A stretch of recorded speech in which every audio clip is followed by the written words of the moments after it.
Protein word का मतलब क्या होता है? Protein means holding first place, protein means holding first place यानी पहले स्थान पर आने वाला। और ऐसा इसको क्यों बोला गया? क्योंकि ये प्रोटोप्लाज्म का 10 से 15% हिस्सा कवर कर लेता है। Protein contributes 10 to 15% in protoplasm, that is why it has been called protein, इसीलिए इसको प्रोटीन बोलते हैं। और होल्डिंग फर्स्ट प्लेस, ठीक है। प्रोटीन एक बायो मैक्रो मॉलिक्यूल होता है। प्रोटीन क्या होता है? एक बायो मैक्रो मॉलिक्यूल होता है। प्रोटीन के फॉर्मेशन में मेनली जो एलिमेंट्स इन्वॉल्व होते हैं वो होते हैं hydrogen, carbon, oxygen and nitrogen. कौन होता है? हाइड्रोजन, कार्बन, ऑक्सीजन, नाइट्रोजन, ये एलिमेंट्स मेनली प्रेजेंट होते हैं प्रोटीन में। और इसके अलावा मैं बोलूँ तो इसके अलावा सल्फर, फॉस्फोरस और कुछ मेटल्स भी होते हैं, जैसे एग्जांपल आयरन, Fe, ये भी प्रेजेंट होते हैं प्रोटीन में।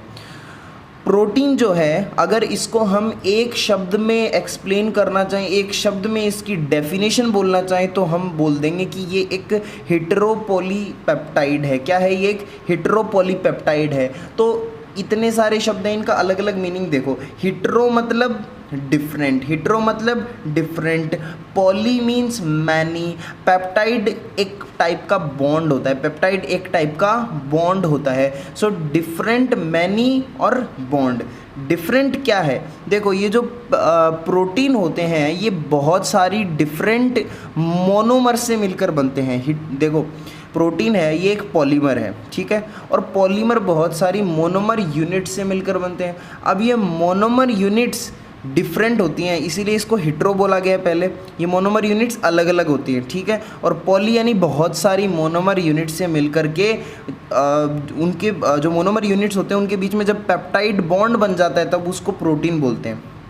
समझ में आ रहा है? हेटेरोपॉलीसेकेराइड बोलते, हेटेरोपॉलीपेप्टाइड बोलते हैं प्रोटीन को। और हेटेरोपॉलीपेप्टाइड के साथ ये बोलते हैं कि ये प्रोटीन क्या होता है? एक पॉलीमर होता है। Hetero means different, poly means many, बहुत सारी मोनोमर यूनिट्स जब पेप्टाइड बॉन्ड से ज्वाइन होती हैं तब उस पॉलीमर को या उस स्ट्रक्चर को हम बोलते हैं प्रोटीन। और ये मोनोमर यूनिट्स अगर मैं आपसे पूछूं कौन होती हैं, तो ये होती हैं अमाइनो एसिड्स। ये मोनोमर यूनिट्स मैं आपसे पूछूं कौन होती हैं, तो ये होते हैं अमाइनो एसिड्स। यानी अमाइनो एसिड्स वो मोनोमर यूनिट है जो प्रोटीन बनाते हैं, यानी अमाइनो एसिड प्रोटीन बनाते हैं। ठीक है भाई साहब, अब अमाइनो एसिड क्या होते हैं हमें पढ़ना है ये। अब ये अमाइनो एसिड एनसीईआरटी में एक लाइन में बहुत ही सुंदर तरीके से इसको प्रेजेंट किया हुआ भाई साहब, क्या गजब की लाइन है कि दे आर सब्सटीट्यूटेड मीथेन्स। एनसीईआरटी ने बोला है कि अमाइनो एसिड्स सब्सटीट्यूटेड मीथेन्स होती हैं। अब भाई ये सब्सटीट्यूटेड मीथेन क्या होती हैं ये देखते हैं। अरे मीथेन क्या होती है पहले तो ये बताओ। मीथेन CH4 यार, एक कार्बन जिसे 4 हाइड्रोजन जुड़े हुए हों उस चीज़ को मीथेन बोलते हैं, उस स्ट्रक्चर को मीथेन बोलते हैं। जैसे मैंने एक मीथेन कंसीडर की, जो मैंने पर्पल पेन से लिखा हुआ है, ये carbon, hydrogen, hydrogen, hydrogen, hydrogen, ये हो गई हमारे पास मीथेन। ठीक है, अब मैं क्या करूं, अगर मान लो मैं ये वाला जो हाइड्रोजन है इसको यहाँ से हटा करके, इसको यहाँ से हटा करके इसकी जगह एक अमाइन ग्रुप लगा दूं, एक NH2 लगा दूं, तो क्या आपको कोई दिक्कत है? दिक्कत होनी भी नहीं चाहिए, कोई दिक्कत नहीं होनी चाहिए, बिल्कुल सही बात है। मैं मतलब कर रहा हूँ, देखो मैं करने के बाद में क्या बनता है देखते हैं। तो मैंने क्या किया, इस हाइड्रोजन को हटा के इसकी जगह NH2 एक अमाइन ग्रुप लगा दिया। मैंने ये वाला हाइड्रोजन रिमूव किया, इसको हटा करके मैंने इसकी जगह कार्बोक्सिलिक ग्रुप लगा दिया, COOH लगा दिया, एसिडिक ग्रुप लगा दिया, हाइड्रोजन को हटा दिया। और अब देखो ये लास्ट वाला हाइड्रोजन ये बचा है ना, ये वाला, इस हाइड्रोजन के साथ मैंने क्या किया, इसको भी हटा दिया, लेकिन इसकी जगह मैंने कोई भी वेरिएबल ग्रुप लगाया। मतलब मुझे नहीं पता मैं क्या लगा रहा हूँ, लेकिन मैंने कोई वेरिएबल R ग्रुप लगा दिया, वेरिएबल R ग्रुप, यानी कोई भी ग्रुप इसकी जगह लगा दिया, कोई मतलब पता नहीं है मुझे, वेरिएबल है, वेरिएबल एनी ग्रुप लगा दिया मैंने यहाँ पर। ठीक है, तो जब मैं ये सब चीज़ें रिप्लेस कर दूंगा, मतलब इन हाइड्रोजन्स को इन तीनों चीज़ों के द्वारा सब्सटीट्यूट कर दूंगा, तो मेरे पास कुछ ऐसी स्ट्रक्चर बनेगी ना। ये कार्बन यहाँ पे NH2 आ जाएगा, COH आ जाएगा, H आ जाएगा, R आ जाएगा। भाई साहब ये जो स्ट्रक्चर बनी है ना, ये क्या है, ये मीथेन को सब्स्टिट्यूट करने से बनी है, तो इसको बोलते हैं हम सब्स्टिट्यूटेड मीथेन। और यही है हमारा और आपका अमाइनो एसिड, यही है हमारा और आपका अमाइनो एसिड, यही है सब्स्टिट्यूटेड मीथेन। समझ रहे हो, ये है सब्स्टिट्यूटेड मीथेन, ठीक है। ये है अमाइनो एसिड, ये अमाइनो एसिड है, ठीक है। एक बात मुझे आपको बतानी है, देखो ये जो कार्बन है ना, ये कार्बन, या फिर मैं बोल दूँ ये कार्बन, मैंने यहाँ पे अल्फ़ा कार्बन लिखा हुआ है, ये मैं यहाँ एक्सप्लेन कर देता हूँ। चलो, ये जब कार्बन से मैंने अलग अलग ग्रुप्स को ज्वाइन कर दिए तो मेरे पास क्या बना, अल्फ़ा अमाइनो एसिड बनता है। अरे सॉरी, मैं ये तो बाद की बात है, एक दिन कट कर दो इस चीज़ को। देखो वापस देखो, ये मैंने इस कार्बन से ये देखो अलग अलग ग्रुप अटैच है ना, ये NH2 है, ये वेरिएबल ग्रुप है, ये COH है, ये H है, ठीक है। तो ये जो कार्बन है इसको बोलते हैं हम अल्फ़ा कार्बन, ये कार्बन है इसको बोलते हैं अल्फ़ा कार्बन। मतलब मीथेन को जब सब्स्टिट्यूट करते हैं तो सब्स्टिट्यूशन के बाद ये जो कार्बन होता है ना मीथेन का, इसको अल्फ़ा कार्बन बोला जाता है, अल्फ़ा कार्बन। आफ्टर सब्स्टिट्यूशन इसको अल्फ़ा कार्बन, आफ्टर सब्स्टिट्यूशन इसको अल्फ़ा कार्बन बोला जाता है। और इसको अल्फ़ा कार्बन बोला जाता है, तो ये जो अमाइनो एसिड इससे बनता है ना, इस अमाइनो एसिड को बोल दिया जाता है अल्फ़ा अमाइनो एसिड। इस अमाइनो एसिड को बोल दिया जाता है alpha amino acid, alpha carbon से बना हुआ अल्फ़ा अमाइनो एसिड। ठीक बात है कि नहीं, सही है ना, बोलो ना, सही है ना। चलो आगे बढ़ते हैं। अब मैं एक बात बताऊं क्या, ये NH2 ग्रुप, ये COOH ग्रुप और ये हाइड्रोजन, ये तीनों फिक्स होते हैं एक अमाइनो एसिड के अंदर। All three groups that are NH2 amine group, carboxylic group and hydrogen remain same in all amino acid. यानी सारे जितने भी अमाइनो एसिड होते हैं उनमें ये तीनों ग्रुप सेम रहते हैं। तो फिर फ़र्क किस चीज़ का आता है, सब जो जितने भी टाइप के अमाइनो एसिड है उनमें फ़र्क केवल इस वेरिएबल ग्रुप R की वजह से आता है। मतलब इस R को अगर आप अलग अलग रखते जाओगे तो आपके पास अलग अलग टाइप्स के अमाइनो एसिड आते जाएंगे, और सब टाइप के अमाइनो एसिड में ये तीनों ग्रुप सेम रहते हैं, ठीक है। ओके, बात ख़त्म। जैसे ये R ग्रुप है, ये R ग्रुप क्या क्या हो सकता है, ये R ग्रुप कैन बी, यहाँ पे R की जगह आप हाइड्रोजन यूज़ कर सकते हो, CH3COOH यूज़ कर सकते हो, CH2COH यूज़ कर सकते हो, CH2NH2 यूज़ कर सकते हो, CH3 यूज़ कर सकते हो, CH2CH3, एक साइक्लिक रिंग भी लगा सकते हो। तो साइक्लिक रिंग लगा दोगे तो आपके पास एरोमेटिक अमाइनो एसिड बन जाएगा, ठीक है, एरोमेटिसिटी आ जाएगी, एरोमेटिक अमाइनो एसिड बन जाएगा। OH कर दोगे तो अल्कोहलिक अमाइनो एसिड बन जाएगा। SH तो सल्फर कंटेनिंग अमाइनो एसिड बन जाएगा। SH है ना, SH, S मतलब सल्फर, SH लगा दोगे तो सल्फर कंटेनिंग अमाइनो एसिड बन जाएगा, ठीक है भाई साहब, ओके। ये जो if R group is hydrogen, अगर मान लो ये जो वेरिएबल R ग्रुप है ये मैं हाइड्रोजन लगा दूँ, छोटे से छोटी चीज़ मैं हाइड्रोजन लगा दूँ, तो हाइड्रोजन लगाने पर जो अमाइनो एसिड बनेगा ना, वो अमाइनो एसिड सिंपलेस्ट होगा मेरी जान, वो अमाइनो एसिड सिंपलेस्ट होगा। और वो अमाइनो एसिड सिंपलेस्ट होगा उसको क्या बोलते हैं, ग्लाइसिन। मतलब एक ऐसा ग्लाइसिन अमाइनो एसिड जो होता है वो सिंपलेस्ट अमाइनो एसिड होता है। वो कैसे बनता है, वो R की जगह H लगाने से बनता है। यानी वेरिएबल ग्रुप को जब हम हाइड्रोजन ले ले तब हमारे पास जो अमाइनो एसिड बनता है वो ग्लाइसिन बनता है। ग्लाइसिन की स्ट्रक्चर फिर कैसी हो जाएगी, ये तीनों तो सेम रहते हैं सब में, और यहाँ पर ये H लगा दिया, ग्लाइसिन बन गया, ठीक है। अब एक बात बताओ, तुम लोगों ने ऑर्गेनिक में पढ़ा होगा कायरल कार्बन का कॉन्सेप्ट। कायरल कार्बन क्या होता है, जब एक कोई कार्बन है उससे एक कार्बन से मैक्सिमम 4 ग्रुप्स अटैच हो सकते हैं, और चारों ग्रुप अगर डिफरेंट हो, ये A, ये B, ये C, ये D, चारों ग्रुप अगर डिफरेंट हो एक कार्बन से, यानी चारों डिफरेंट ग्रुप्स कार्बन की वैलेंसी को सेटिस्फाई कर रहे हो, तो इस कार्बन को हम कायरल कार्बन बोलते हैं। हम ये बोलते हैं कि ये कायरलिटी शो करता है ना। और अगर तुमने नहीं पढ़ा है तो पढ़ लोगे ऑर्गेनिक में, आइसोमेरिज्म में, कि जो कायरल कार्बन होता है, जो कायरल कार्बन होता है ये ऑप्टिकल आइसोमेरिज्म शो करता है ना। मतलब ऑप्टिकल आइसोमेरिज्म की एक बहुत ही इंपॉर्टेंट कंडीशन होती है कि जो भी स्ट्रक्चर है उसमें कायरल कार्बन होना चाहिए। जो भी हमें गिवन स्ट्रक्चर है उसमें अगर कायरल कार्बन नहीं हुआ ना, तो कायरल कार्बन नहीं हुआ तो वो ऑप्टिकली इनएक्टिव होगा, और कायरल कार्बन हुआ तो वो ऑप्टिकली एक्टिव होगा। ठीक है, ओके, अच्छी बात है। तो भाई साहब अगर ये यहाँ पे मैंने वेरिएबल आर ग्रुप हाइड्रोजन लगा दिया ग्लाइसिन में, तो अब एक बात देखो, ये कार्बन से हाइड्रोजन COH NH2, तो ये दो हाइड्रोजन के ग्रुप सेम हो गए।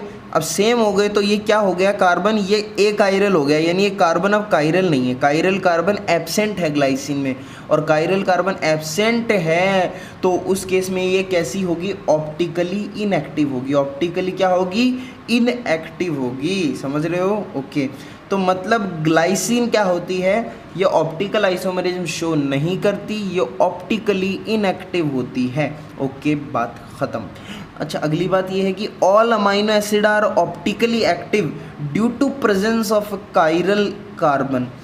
जो सारे अमाइनो एसिड्स होते हैं ना, ये मतलब कथित बात है, ये एकदम श्योर बात है, या बोल सकते हैं यूनिवर्सल बात है कि जो अमाइनो एसिड्स होते हैं ये सारे के सारे amino acids optical isomerism show करते हैं, ऑप्टिकली एक्टिव होते हैं। लेकिन ये ग्लाइसिन जो है ना, ये सुसरी ग्लाइसिन है ना, ये ग्लाइसिन ऑप्टिकली एक्टिव नहीं होती, इनएक्टिव होती है। क्यों? क्योंकि इसमें कायरल कार्बन नहीं होता। ठीक है, okay. All amino acids are optically active due to presence of chiral carbon except glycine and present in L and D form. देखो, अगर कोई चीज़ कायरल होती है, कोई कंपाउंड कायरल होता है, तो वो दो फॉर्म में प्रेजेंट हो सकता है, या फिर तो L फॉर्म में या D फॉर्म में। जैसे मान लो जो अमाइनो एसिड्स ऑप्टिकली एक्टिव हैं वो सारे अमाइनो एसिड L या D फॉर्म में प्रेजेंट होते हैं। अब LD का मतलब क्या होता है, देखो ये जो अमाइन ग्रुप है इसके बेसिस पे डिसाइड करते हैं। जैसे हमारी स्ट्रक्चर है, इसमें अमाइन ग्रुप ये लेफ़्ट की तरफ है, जैसे मान लो इसमें लेफ़्ट की तरफ है, तो जब ये अमाइन ग्रुप लेफ़्ट की तरफ होता है तब तो हमारे पास जो फॉर्म आती है वो होती है L फॉर्म, और अगर ये लेफ़्ट की तरफ नहीं होता, यानी लेफ़्ट में अमाइन ग्रुप प्रेजेंट नहीं होता, तो जो स्ट्रक्चर आती है वो होती है, क्या होती है बोलो, D। तो L and D फॉर्म होती हैं। ओके, चलो अच्छी बात है। अब बात आती है यूकैरियोट्स की, कि जो यूकैरियोट्स होते हैं ना, यूकैरियोट्स में all amino acids are generally L form, यानी यूकैरियोट्स में जनरली अमाइनो एसिड जो होते हैं वो L फॉर्म वाले होते हैं। L फॉर्म वाले कौन से होते हैं, जिनके अंदर अमाइन ग्रुप लेफ्ट में प्रेजेंट हो, है ना। लेकिन प्रोकैरियोट्स में और कुछ एंटीबॉडीज़ में भी प्रेजेंट होते हैं, कुछ एंटीबॉडीज़ भी मतलब कायरल एकायरल होती हैं। तो प्रोकैरियोट्स में और एंटीबॉडीज़ में जो अमाइनो एसिड्स होते हैं ना, एंटीबॉडीज़ में जो अमाइनो एसिड्स होते हैं वो डी फॉर्म के होते हैं, और यूकैरियोट्स में एल फॉर्म के अमाइनो एसिड्स प्रेजेंट होते हैं। ठीक है, सही बात है। ओके, बात समझ में आई ना। अब आगे की बात ये है कि ये जो अमाइनो एसिड्स है ना, ये अल्फ़ा कार्बन से बनते हैं, इसलिए इनको हम अल्फ़ा अमाइनो एसिड्स बोलते हैं। बोलो क्या, ये जो अमाइनो एसिड्स हैं ये अल्फ़ा कार्बन से बनते हैं, मतलब ये बीच में जो कार्बन, इसको अल्फ़ा कार्बन बोलते हैं ना, इसीलिए ये अमाइनो एसिड्स क्या कहलाते हैं, अल्फ़ा अमाइनो एसिड्स कहलाते हैं। ये बात मैं आपको बता चुका हूँ, सही है कि नहीं है? ओके, सो अब हमें एक बात तो पता चल गई कि ये जो अमाइनो एसिड्स होते हैं ना, these amino acid show variation in are group, यानी अमाइनो एसिड्स आर ग्रुप में वेरिएशन शो करते हैं। ओके, सही बात है, ठीक है। अब आगे बढ़ते हैं। अप्रॉक्सीमेटली 150 to 300, 150 से लेकर के 300 amino acids are discovered from which, मतलब अभी तक लगभग 150 से लेकर के 300, आप नंबर थोड़ा सा याद रख लेना, अभी तक 150 से लेकर के 300 तक अमाइनो एसिड्स डिस्कवर हो चुके हैं। और इतनों में से, मतलब इनमें से केवल 20 अमाइनो एसिड्स ऐसे हैं, इन 150-300 में से केवल 20 टाइप के अमाइनो एसिड्स ऐसे हैं जो प्रोटीन फॉर्मेशन में हेल्प करते हैं, जो प्रोटीन्स बनाते हैं। इनमें से केवल 20 अमाइनो एसिड्स ऐसे हैं जो प्रोटीन फॉर्मेशन में हेल्प करते हैं, जो प्रोटीन्स बनाते हैं। अब ये प्रोटीन फॉर्मेशन में हेल्प करते हैं, इसीलिए इनको हम प्रोटीन अमाइनो एसिड्स भी बोल देते हैं। समझ में आ रही है बात भाई? 20 टाइप के अमाइनो एसिड ऐसे हैं, ये याद रखेंगे आप एग्जैक्ट कि 20 टाइप के अमाइनो एसिड्स ऐसे होते हैं जो प्रोटीन फॉर्मेशन में हेल्प करते हैं, इसीलिए इनको हम प्रोटीन अमाइनो एसिड्स भी बोलते हैं। अच्छा, ये 20 के अलावा जो बाकी बच गए उनका क्या? ये जो बाकी बच गए ना, इनको हम नॉन प्रोटीन अमाइनो एसिड्स बोलते हैं। ये जो बाकी के बच गए इनको हम नॉन प्रोटीन अमाइनो एसिड बोलते हैं, नॉन प्रोटीन अमाइनो एसिड बोलते हैं। अब ये non protein amino acids limited है, ये आपको मतलब मैं 2-3 एग्जाम्पल बता देता हूँ। जैसे एग्जाम्पल ऑर्निथिन, सिट्रुलिन, या आप कहाँ पढ़ोगे? ये क्या है कि ये नॉन प्रोटीन अमाइनो एसिड ये जो कुछ साइकिल्स होती हैं उनके बीच में बनते हैं, जैसे यूरिया फॉर्मेशन की साइकिल है या कोई नाइट्रोजन की साइकिल है, इनमें बीच में ये कुछ प्रोडक्ट्स बनते हैं, प्रोडक्ट की फॉर्म में बनते हैं, इनका कोई काम एक्चुअली होता नहीं है। ऑर्निथिन, सिट्रुलिन, जैसे एक गाबा है, गाबा, गाबा क्या है? इसकी फुल फॉर्म देखो, गामा, जी से गामा, ए से अमाइनो, बी से ब्यूटायरिक, ए से acid, gamma amino butyric acid. ये एक नॉन प्रोटीन अमाइनो एसिड है। अमाइनो एसिड तो है लेकिन ये कोई प्रोटीन नहीं बनाता, समझ रहे हो? ये ऐसा अमाइनो एसिड है, ये प्रोटीन नहीं बनाता, तभी तो ये नॉन प्रोटीन अमाइनो एसिड है। ये करता क्या है? इसका एक स्पेसिफिक फंक्शन होता है, ये न्यूरो इनहिबिटर होता है। क्या होता है ये न्यूरो इनहिबिटर होता है। और न्यूरो इनहिबिटर क्या काम करता है? देखो, न्यूरॉन्स के थ्रू, आपने न्यूरो ट्रांसमीटर सुना होगा, वैसे ही न्यूरो इनहिबिटर होता है कि जो न्यूरॉन्स के थ्रू मैसेज जाते हैं उनको रोकने का काम, इनहिबिट करने का काम करता है न्यूरो इनहिबिटर। तो गाबा क्या होता है? न्यूरो इनहिबिटर होता है। ये गामा अमाइनो ब्यूटायरिक एसिड है, ये नॉन प्रोटीन अमाइनो एसिड है, नॉट फाउंड इन प्रोटीन्स, यानी ये प्रोटीन फॉर्मेशन नहीं करता। ओके, इन एक्वस सॉल्यूशन अमाइनो एसिड्स, देखो अमाइनो एसिड्स को जब हम एक्वस सॉल्यूशन बनाते हैं, मतलब इनको वाटर में डिसॉल्व करते हैं, इनका एक्वस सॉल्यूशन बनाते हैं, तब क्या होता है actually in aqueous solution amino acid, जो COOH ग्रुप होता है ना अमाइनो एसिड का, अमाइनो एसिड बोला था ना COH ग्रुप होता है और एक NH2 ग्रुप होता है, तो उसमें जो एसिडिक वाला ग्रुप होता है ना COH, ये ग्रुप अपना एक H पॉजिटिव डोनेट करके, एक प्रोटोन डोनेट करके क्या बनाता है? COO negative. एक डोनेट कर देगा, क्या बना लेगा? COO नेगेटिव बना लेगा। अब ये एसिड है, तो एसिड क्या बनाते हैं? हमेशा केमिस्ट्री में पढ़ते हैं हम, वीक बेस बनाते हैं। तो एसिड का कॉन्जुगेट क्या हो गया? वीक बेस हो गया।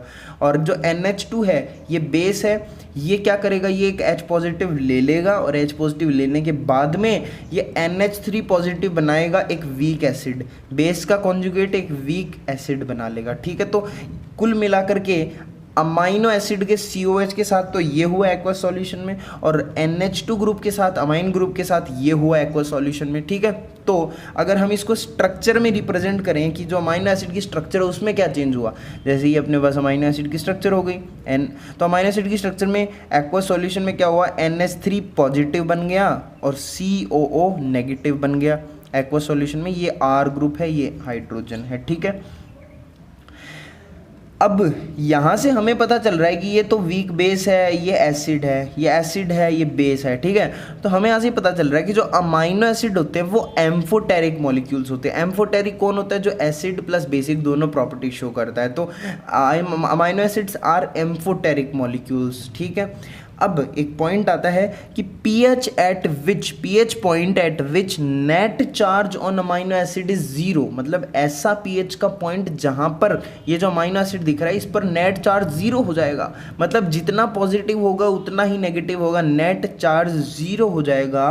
वो जो पॉइंट है pH का, मतलब नेट चार्ज इज 0, वो जो पॉइंट है ना pH का, उसको बोलते हैं हम आइसो इलेक्ट्रिक पॉइंट। ध्यान में रखना, अमाइनो एसिड का ऐसा पॉइंट जहां पर उस पर नेट चार्ज 0 हो जाएगा, जितना पॉजिटिव उतना नेगेटिव, उस पॉइंट को बोलते हैं हम आइसो इलेक्ट्रिक पॉइंट। उस पॉइंट को हम बोलते हैं आइसो इलेक्ट्रिक पॉइंट। और आइसो इलेक्ट्रिक पॉइंट पर क्या होता है? Amino acid will not show any movement towards electric field, यानी आइसो इलेक्ट्रिक पॉइंट पर जब कोई अमाइनो एसिड होता है तो उसको अगर आप इलेक्ट्रिक फील्ड में रख दोगे या उसका इलेक्ट्रोलाइसिस करोगे तो वो इलेक्ट्रिक फील्ड की तरफ मोशन शो नहीं करेगा, इलेक्ट्रिक फील्ड पे उसका कोई इफेक्ट नहीं होगा इलेक्ट्रिक फील्ड का उस अमाइनो एसिड पे।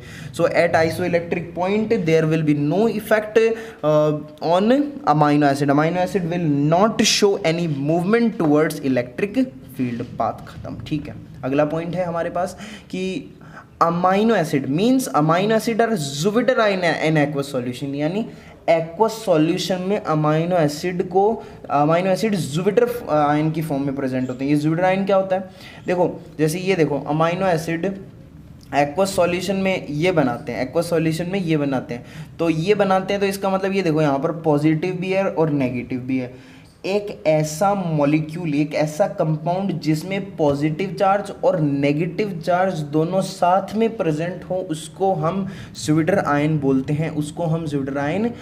हैं। Means amino acid are zwitterion in aqueous solution. Zwitterion क्या होता है? Both anion and cation path. खत्म, ओके। अब बात है आगे, physical and chemical properties of amino acid या protein are due to their. देखो जो अमाइनो एसिड है या जो प्रोटीन है, अब अमाइनो एसिड से प्रोटीन बना, तो अमाइनो एसिड है या प्रोटीन है उसकी जो फिजिकल प्रॉपर्टीज़ हैं, जो केमिकल प्रॉपर्टीज़ हैं, वो किस पर डिपेंड करती हैं, वो कैसे चेंज होती हैं? तो उसकी फिजिकल प्रॉपर्टीज़ यार, अमाइनो एसिड के अंदर 3 ग्रुप प्रेजेंट होते हैं कुल मिला के, ये मतलब चौथा तो हाइड्रोजन है, उससे तो कुछ फर्क पड़ता नहीं है। एक तो ये एसिडिक ग्रुप है COH, एक अमाइन ग्रुप है NH2 और एक आर वेरिएबल ग्रुप है ये। तो इसकी फिजिकल केमिकल प्रॉपर्टीज़ इन तीनों ग्रुप्स पे डिपेंड करती हैं, एक तो COOH पे, एक NH2 पे और एक वेरिएबल R ग्रुप पे, ठीक है, ओके। जैसे मैं आपको शो करता हूँ कैसे डिपेंड करती है। देखो ये हमारे पास एक अमाइनो एसिड है, ये हमारे पास एक अमाइनो एसिड है, ओके। इस अमाइनो एसिड को मान लो मैंने यहाँ पर R की जगह न्यूट्रल रख दिया, मतलब कोई भी न्यूट्रल मैं बोल सकता हूँ, कोई ऐसा ग्रुप रखा जो कि न्यूट्रल है, न्यूट्रल ग्रुप मैंने रख दिया, ठीक है। तो ये जो अमाइनो एसिड होगा पूरा, मतलब जब R को मैंने एक न्यूट्रल ग्रुप से सब्सटीट्यूट कर दिया, ध्यान से सुनना, तो ये जो अमाइनो एसिड होगा ये कैसा होगा? न्यूट्रल होगा। भाई साहब देखो, इसके कारण इस पे कोई चार्ज है नहीं, इस पे कोई चार्ज है नहीं, अभी सिंपल है, एक्वस में भी नहीं है, सिंपल है, तीनों हर चीज़ सेम है। अगर यहाँ पे मैंने एक न्यूट्रल रख दिया तो बस सब न्यूट्रल ही रहेगा, कुछ चेंज नहीं होगा, नेट चार्ज क्या होगा? 0 होगा, ठीक है, ओके। अब मान लो सेकंड केस में मैंने यहाँ पर एक NH2 ग्रुप रख दिया, ये वेरिएबल, ये जो R ग्रुप है ना, R को मैंने सब्सटीट्यूट कर दिया NH2 से, तो NH2 से सब्सटीट्यूट किया, तो एक बात बताना, ये जो अमाइनो एसिड होगा, या अमाइनो एसिड पे 2 पॉजिटिव चार्ज आ जाएंगे, 2 पॉजिटिव चार्ज आ जाएंगे, क्योंकि देखो NH2 क्या बनाता है? NH3 पॉजिटिव बनाता है, और फिर यहाँ पर 2 NH2 आ जाएंगे तो डबल 2 चार्ज हो जाएंगे, NH3 पॉजिटिव, तो 2 पॉजिटिव चार्ज हो जाएंगे, और नेगेटिव तो केवल 1 होगा, CO नेगेटिव। तो जिन चीज़ों में पॉजिटिव चार्ज होता है, जिन कंपाउंड्स, वो कैसे एसिडिक नेचर के होते हैं, तो ये कैसा बन जाएगा? एसिडिक अमाइनो एसिड बन जाएगा। समझ में आ रही है बात? ओके। तो अमाइनो एसिड नेट चार्ज कैसा होगा? इस पे पॉजिटिव होगा, 2 पॉजिटिव है, 1 नेगेटिव है, तो नेट चार्ज क्या होगा? पॉजिटिव होगा। पॉजिटिव अमाइनो एसिड वाले, पॉजिटिव चार्ज वाले एसिडिक नेचर के होते हैं। और अगर मान लो तीसरे केस में मैं क्या करूं? तीसरे केस में मैंने यहाँ पर COOH लगा दिया, यानी ये एसिडिक, मतलब इस बार क्या किया मैंने? नेगेटिवली चार्ज ग्रुप मतलब COH ग्रुप रख दिया, तो COH ग्रुप रख दिया मैंने R की जगह। तो एक बात बताओ, अमाइनो एसिड कैसा हो जाएगा? इस यहाँ पर 2 तो नेगेटिव चार्ज होंगे, क्योंकि 2 COH हो गए तो दोनों COO नेगेटिव बनाएंगे, तो 2 तो COOH हो गए, तो 2 नेगेटिव चार्ज हो गए, और अकेला NH2 यानी 1 पॉजिटिव चार्ज होगा। तो कुल मिलाकर के पूरे मॉलिक्यूल पे देखा जाए तो नेगेटिव चार्ज होगा, ये नेगेटिवली चार्ज होगा। तो नेगेटिवली चार्ज जो मॉलिक्यूल्स कंपाउंड्स होते हैं वो बेसिक नेचर के होते हैं, तो ये बेसिक अमाइनो एसिड हो जाएगा। तो तुम एक चीज़ देखो ना कि मैं जब R ग्रुप को चेंज कर रहा हूँ, वैसे वैसे इस अमाइनो एसिड की प्रॉपर्टीज़ में चेंज आ रहा है। अरे आ रहा है? नहीं आ रहा, क्या आ रहा है भाई? अब मैंने यहाँ पे NH2 रखा तब ये एसिडिक नेचर का, जब मैंने COH रखा तो ये बेसिक नेचर का है, ठीक है, तो चेंज आ रहा है प्रॉपर्टीज़ में। चलो, तो मतलब R ग्रुप के चेंज होने से चेंज होता है। अगर अब मान लो दूसरे केस में मैं R को न्यूट्रल रख दूं, मैं R को चेंज करूँ ही नहीं, R को मैंने न्यूट्रल रख दिया, ओके। अब आर को न्यूट्रल रखने के बाद में मैं अगर आर न्यूट्रल होगा तो मैंने देखो एक्वा सॉल्यूशन में NH3 पॉजिटिव और ये CO नेगेटिव ऐसा कुछ मॉलिक्यूल है अपना, मतलब वो अमाइनो एसिड है, ये हाइड्रोजन और वो आर ग्रुप, आर तो न्यूट्रल रख दिया तो मैंने केवल इतना लिखा है, ठीक है। अब इसको मैं अगर एसिडिक सॉल्यूशन में डालूंगा, एसिडिक सॉल्यूशन के अंदर H पॉजिटिव ज़्यादा होता है, तो H पॉजिटिव ज़्यादा होता है तो एसिडिक सॉल्यूशन में, ये तो NH3 पॉजिटिव, इसने तो अपना H पहले से ले रखा है कहीं से, मतलब सॉरी बॉन्ड COOH हो जाएगा, क्योंकि ये CO नेगेटिव, यहाँ पर एक हाइड्रोजन की कमी है और एसिडिक सॉल्यूशन में हाइड्रोजन ज़्यादा होगा तो एक हाइड्रोजन आ जाएगा, इसके साथ चिपक जाएगा। तो अब ये कैसा बना है, ये कैटायन बन गया, ठीक है। इस केस में कैटायन मतलब आर ग्रुप में इस बार चेंज नहीं कर रहा हूँ, इस बार मैं केवल एसिडिक बेसिक ग्रुप चेंज कर रहा हूँ, मतलब मैं क्या चेंज कर रहा हूँ, इसको मीडियम अलग अलग प्रोवाइड कर रहा हूँ। तो मैंने इस बार एसिडिक मीडियम प्रोवाइड किया तो ये कैटायन बना है।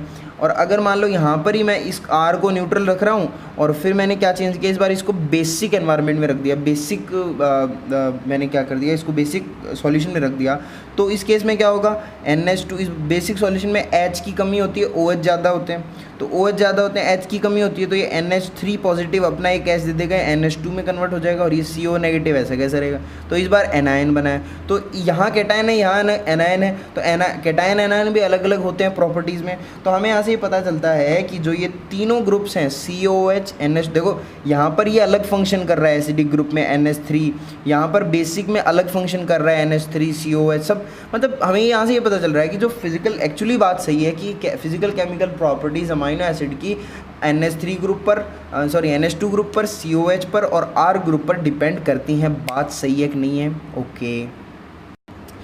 अब हमें पढ़ना है टाइप्स ऑफ अमाइनो एसिड। तो जब वर्ड में बोलूँगा टाइप्स तो आप पूछेंगे इसका बेस क्या है, बोलो किस बेसिस पे हमने इसको डिवाइड किया है। तो भाई बेस इसका ये on the basis of synthesis in the body और नॉट, मतलब क्या है कि क्या अमाइनो एसिड हमारी बॉडी में सिंथेसाइज हो रहा है या नहीं हो रहा। तो हो रहा है नहीं हो रहा, इसके बेसिस पे हमने अमाइनो एसिड को दो टाइप में क्लासिफाई कर दिया, एक तो असेंशियल और एक नॉन असेंशियल, ठीक है।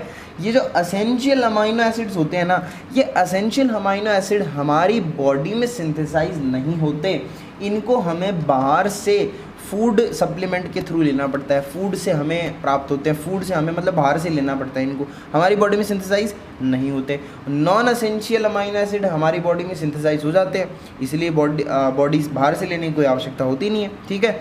मतलब असेंशियल है, ये बाहर से हमें लेना पड़ता है, सिंथेसाइज नहीं होता। अब ये असेंशियल अमाइनो एसिड 10 होते हैं और नॉन असेंशियल भी 10 ही होते हैं, आपको इनको याद करना है, ओके। इनको याद करने की वैसे ट्रिक्स बहुत सारी होती हैं, कोई कुछ बोलता है कोई कुछ बोलता है। अगर आपको इसकी ट्रिक जाननी है तो आप डिस्क्रिप्शन बॉक्स को ज़रा खोल के देखना, वहाँ पर एक लिंक है, उस पर पटक से क्लिक करना और फिर पटक से आपके सामने एक वीडियो आएगा, वो देख लेना, उसको लाइक कर देना और वो देखना, वहाँ पर मैंने आपको ट्रिक बताई है essential non essential amino acid को लर्न करने की, ठीक है। Essential amino acid, essential amino acid कौन कौन से होते हैं, एक तो methionine, threonine, valine, leucine, isoleucine, glycine, tryptophan, phenyl alanine, arginine और हिस्टिडीन। तो ये 10 हमारे पास असेंशियल अमाइनो एसिड्स हैं। इनमें से ये जो लास्ट वाले दो हैं आर्जिनिन और हिस्टिडीन, इनके साथ एक किस्सा है। अच्छा सर ये बताना, ये इनको सीरियल वाइज याद करना है क्या, ये दूसरे पे थ्रियोनिन, तीसरे पे वैलिन, नहीं ऐसा नहीं करना, आपको किसी भी ऑर्डर में आप याद कर सकते हैं, ऐसा कोई वो फास्ट रूल नहीं है। अब देखो मैं बता रहा था आर्जिनिन और हिस्टिडीन के साथ एक किस्सा है कि ये दोनों जो अमाइनो एसिड्स हैं ये एसेंशियल हैं और ये अब मतलब एक्चुअली ये सेमी एसेंशियल अमाइनो एसिड्स हैं। ये कैसे हैं, ये सेमी एसेंशियल अमाइनो एसिड्स हैं। सेमी एसेंशियल कैसे, सेमी एसेंशियल कैसे ज़रा बता सकते हो। सेमी एसेंशियल मतलब ये चाइल्ड, हमारी दो फेजेस होते हैं, एक तो चाइल्डहुड और एक अडल्ट। तो जब ग्रोथ फेज़ होती है हमारी, चाइल्डहुड फेज़ होती है, तो उस केस में उस टाइम पर तो ये सिंथेसाइज होते नहीं है बॉडी में, मतलब जब हम बच्चे होते हैं तब तो हमें आर्जिनिन और हिस्टिडीन बाहर से लेने पड़ते हैं, ठीक है। तो ये कैसे हुए, असेंशियल। लेकिन जब हम बड़े हो जाते हैं, अडल्ट फेज़ में आ जाते हैं, जब हमारी बॉडी को इसकी ज़्यादा रिक्वायरमेंट भी नहीं होती क्योंकि ग्रोथ वगैरह लगभग मैक्सिमम हो जाती है, तो उस केस में ये बॉडी में सिंथेसाइज होने लग जाते हैं। मतलब अडल्ट स्टेज में तो सिंथेसाइज होते हैं बॉडी में, चाइल्डहुड में सिंथेसाइज नहीं होते। तो इसीलिए आर्जिनिन और हिस्टिडिन को हम सेमी एसेंशियल बोलते हैं। यार सेमी एसेंशियल बोल दिया, ठीक है, सेमी एसेंशियल अमाइनो एसिड्स होते हैं। उसी टाइप से नॉन एसेंशियल बॉडी में सिंथेसाइज हो जाते हैं, इसलिए बाहर से नहीं लेने पड़ते। तो ये कौन से हैं? Glycine, serine, tyrosine, alanine, cysteine, proline, glutamic acid, glutamine, aspartic acid, asparagine, ठीक है, ओके। अब दूसरा बेसिस है ऑन द बेसिस ऑफ, ये क्या है? OTBO, on the basis of nature, nature के बेसिस पे। तो नेचर के बेसिस पे हमारे पास 3 टाइप के अमाइनो एसिड होते हैं। एक तो होते हैं एसिडिक, एक बेसिक, एक न्यूट्रल, ठीक है। तो एसिडिक अमाइनो एसिड 2 हैं, आपको ये याद रखने, एक ग्लूटामिक एसिड और एक एस्पार्टिक एसिड। ये तो याद रह ही जाएंगे, एसिड एसिड लिखा हुआ। तो एसिडिक कौन से हुए? ग्लूटामिक एसिड और एस्पार्टिक एसिड। उसके बाद में न्यूट्रल अमाइनो एसिड्स आते हैं। न्यूट्रल अमाइनो एसिड्स कौन से होते हैं? न्यूट्रल अमाइनो एसिड्स में भी अलग अलग कैटेगरीज हमने बना दी हैं। जैसे कुछ को हमने बोल दिया है एलिफेटिक।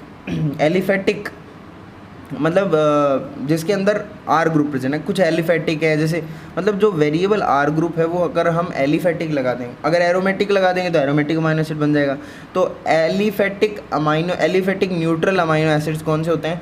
ग्लाइसिन और एलेनिन।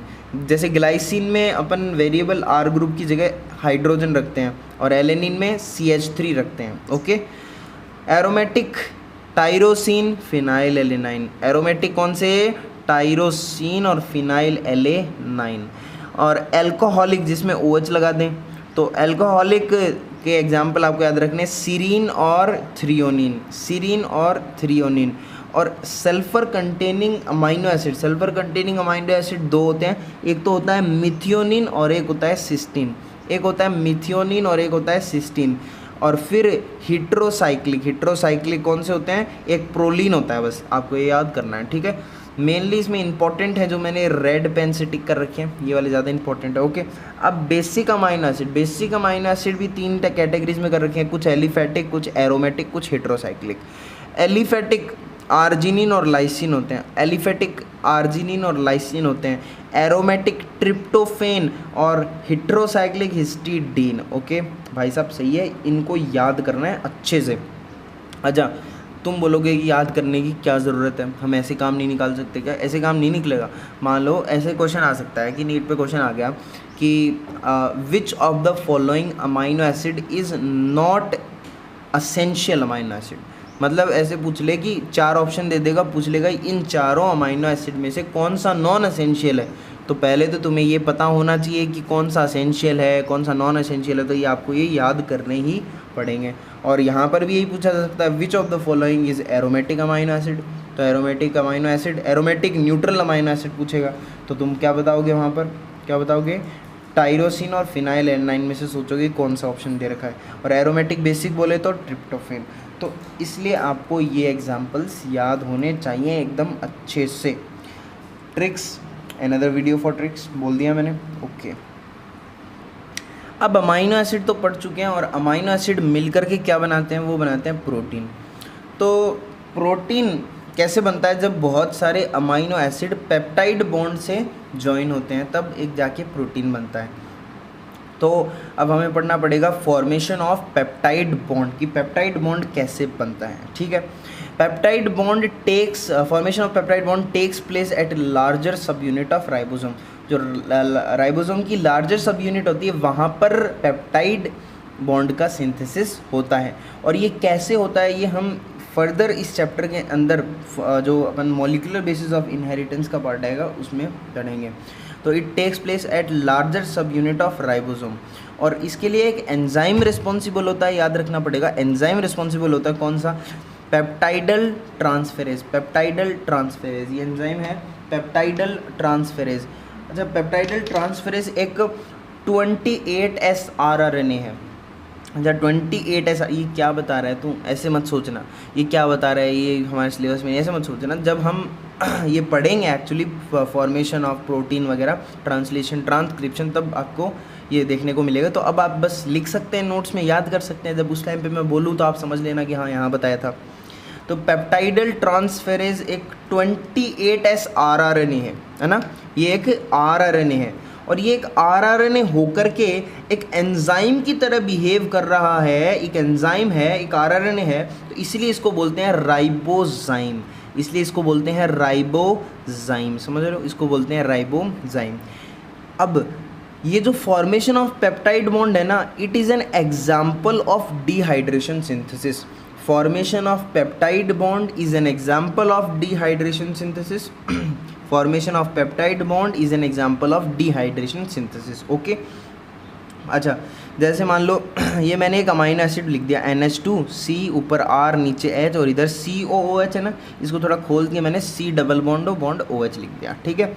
और इधर मैंने दूसरा अमाइनो एसिड लिखा C double bond O negative और NH2 ये देखो NH2 और CH, ठीक है, ऐसा मैंने लिख दिया। ओके, अब बच्चों एक बात बताओ, पता है क्या यहाँ पे बॉन्ड कैसे बनता है? ये इसका तो OH, मतलब एक अमाइनो एसिड का OH और दूसरे का H, ठीक है, एक अमाइनो एसिड का OH और दूसरे का H, ये यहाँ से मिल करके एलिमिनेट हो जाते हैं, यानी अब H2 अगर एक हो गया यानी ये H2O बना, तो यहाँ से जब ये मिलते हैं तो वाटर निकल जाता है, एलिमिनेशन हो जाता है, डिहाइड्रेशन हो जाता है, इसलिए तो उसको बोलते हैं डिहाइड्रेशन सिंथेसिस।